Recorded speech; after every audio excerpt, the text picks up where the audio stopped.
The data paradox, that's also one more like concept I would like to touch upon. There is a certain threshold when too much data is worse than less data, and the amount has to be just right.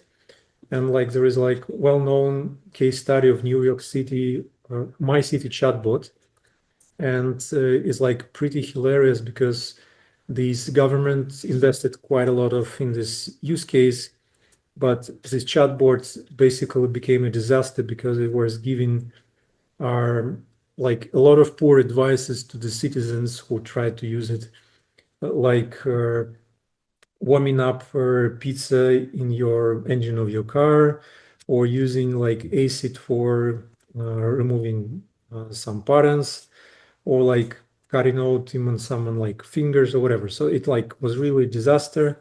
It gave a lot of harmful medical advices, a lot of harmful personal advices, and it's you can kind of just Google about it. It's like pretty hilarious. And this is an example when too much data kind of is really harmful. So, and one thing to be aware of, the context in the uh, when designing your AI automation is the most important thing. So when you have the right context, even simple prompt can deliver amazing results that will far supersede any complex automation that you can imagine.